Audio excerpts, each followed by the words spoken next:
تو آپ علیہ الصلوۃ والسلام نے فرمایا 2 چیزیں چھوڑ کے جا رہا ہوں اپنی بات. کتنی چیزیں؟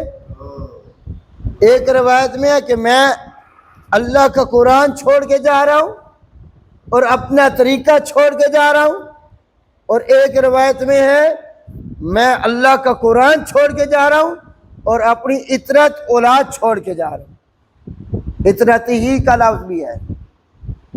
ان کو جس کو اہل بیت آپ کہتے ہیں ان کو بھی چھوڑ کے جا رہا ہوں. تو جنہوں نے ان دونوں کو مضبوطی سے پکڑ لیا, تھام لیا, عمل کیا, وہ کبھی بھی گمراہ. اور آج افسوس سے کہنا پڑ رہا ہے ایسا لوگ یہ 2 شیاں چھوڑی ہوئی ہیں. آج ہم ان دونوں چیزوں سے دور ہیں, وگرنہ اسلام کا مطالعہ کرے سب سے اچھا مذہب اسلام ہے, سب سے پیارا مذہب کیا ہے, اور اللہ کو جو دین پسند ہے اس دین کا نام کیا ہے؟ اللہ جس دین سے راضی ہے وہ کیا ہے جی؟ اسلام ہے. جیسے ایک والدہ ایک واقعہ سنا رہے تھے فرانس کا. ایک والدہ نا اپنے بچہ ہوتا ہے 14 سال کا, اپنے بچے کو کہنے لگی تم مسلمان ہو جاؤ. کیا ہو جاؤ جی؟ وہ بچے کو لے گئی امام صاحب کے پاس مسجد میں, خود گاڑی میں بیٹھ گئی اور بچے کو بھیجا کہ جاؤ آپ قاری صاحب کے پاس جائیں, امام صاحب کے پاس جائیں, جا کے کلمہ پڑھو. وہ بچہ گیا امام صاحب کے پاس, اس کو کہا جی میں مسلمان ہونا چاہتا ہوں تو مجھے کلمہ پڑھا دیں. اب امام صاحب نے پوچھ لیا بیٹا آپ مسلمان کیوں ہو رہے؟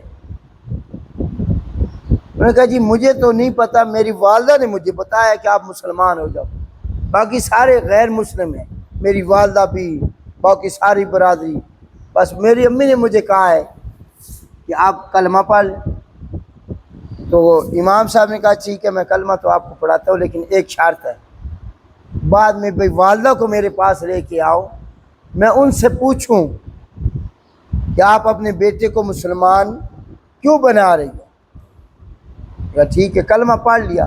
کلمہ پڑھنے کے بعد وہ گاڑی کے پاس گیا, والدہ کو بتایا بھی کلمہ تو میں نے پڑھ لیا ہے, لیکن قاری صاحب کہہ رہے ہیں بھی ذرا آپ کو بلانا چاہتے ہیں, ذرا بات سنیں. ان آئی تو انہوں نے پوچھا جی آپ کو نا کس چیز نے مجبور کیا کہ آپ نے اپنے بچوں کو کہا کہ مسلمان ہو جا, کلمہ پڑھا ہے؟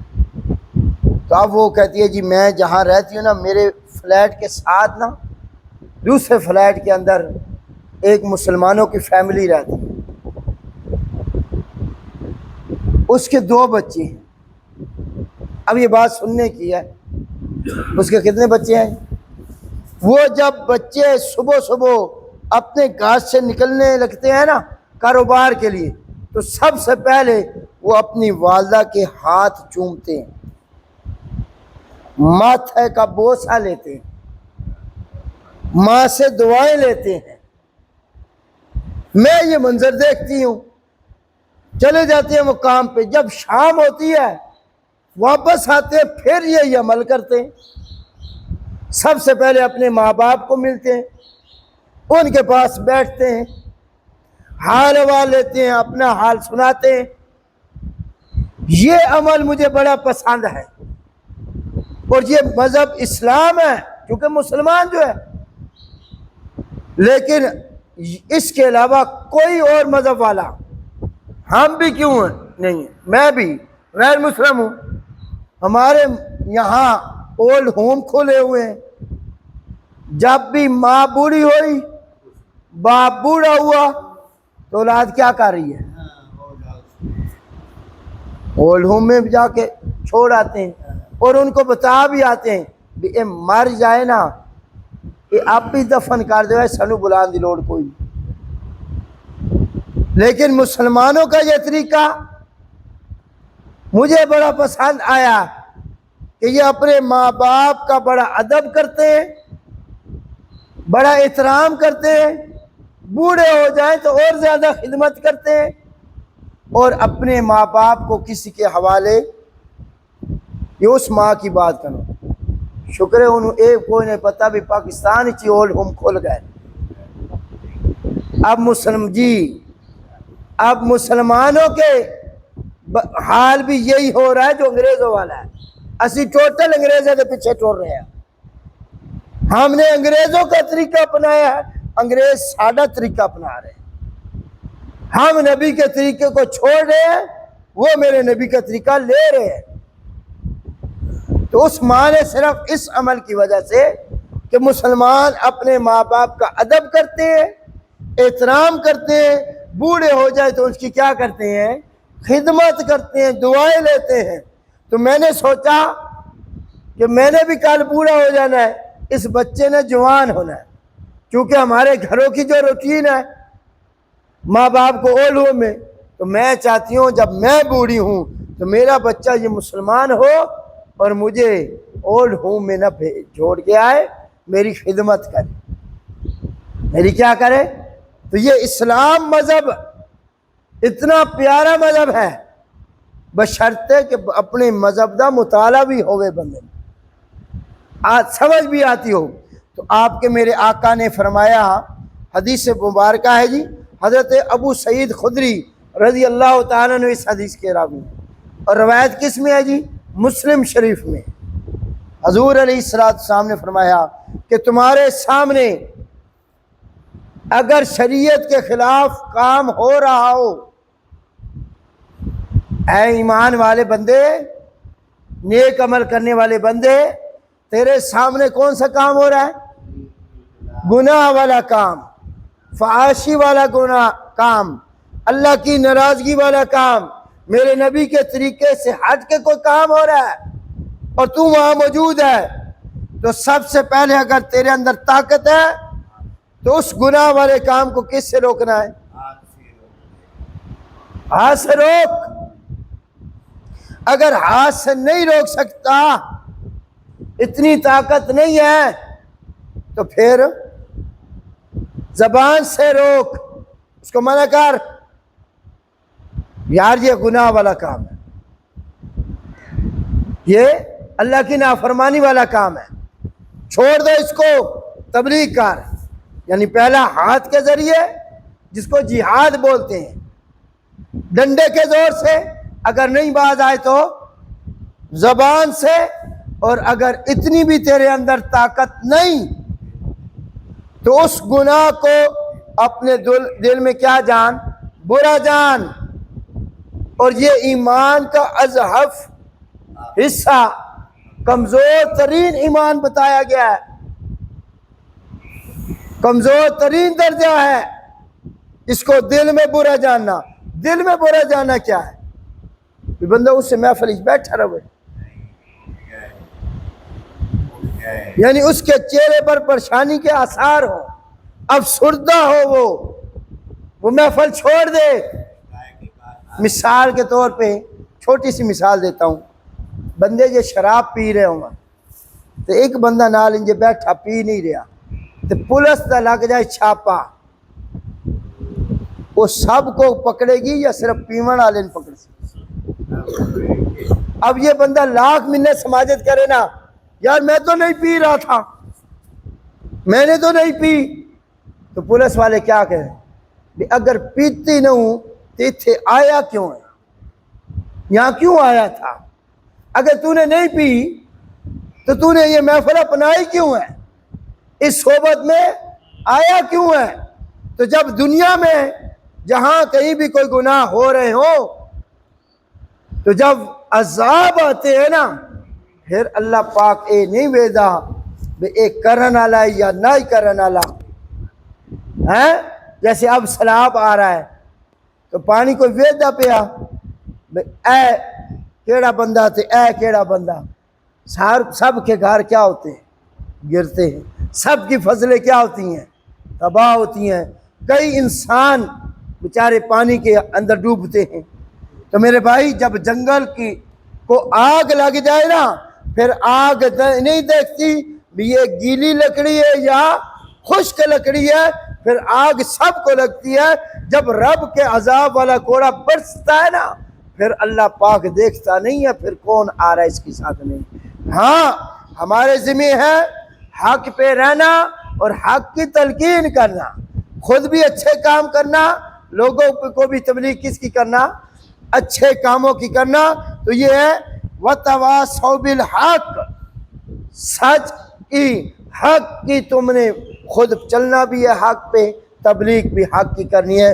اور آج اس وقت میرے بھائیوں حق سے مراد قرآن بھی لے سکتے ہو کہ اس قرآن کا پرچار کرنا چاہیے تھا یا نہیں، لیکن افسوس سے کہنا پڑتا ہے یہ ڈپٹی اساں صرف مولویوں دے نال لا چکی بے، قرآن پڑھن تو مولوی، قرآن بیان کریں تو مولوی، اذانہ دیون تا اذان دے تو کون، مسجد کھولے تو کون، سب بچھائے تو کون ہے، اذانہ بھی مولوی دیون، نمازہ بھی مولوی پڑھن، قرآن بھی مولوی۔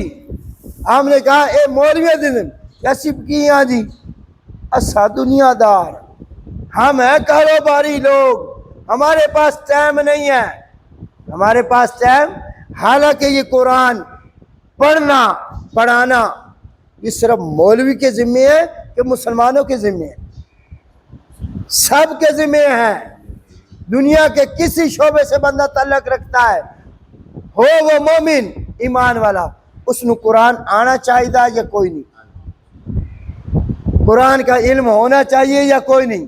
اچھا کہتے ہیں ہم لیکن عمل نہیں ہے، قرآن کو وقت نہیں، سارا دن ہم باہر بیٹھے رہیں گے، دکانوں پہ، چوکوں میں، گلیوں میں، بازاروں میں، فضول وقت ضائع کرتے رہتے ہیں، ہم اپنی زندگی ضائع کر رہے ہیں۔ لیکن اے بندہ نہ کرسی کہ 5 منٹ میں قاری صاحب کو لگا جا میں قرآن ہی شروع کر لوں، مجھے قرآن جو نہیں آتا۔ اب لوگ کہتے ہیں جی میں بڈھا ہو گیا میں نے سمجھ نہیں آتی، نہیں دنیا دی ہر گل تینوں سمجھ آتی، قرآن سمجھ نہیں آتا، یہ ایک شیطانی وسوسہ ہے۔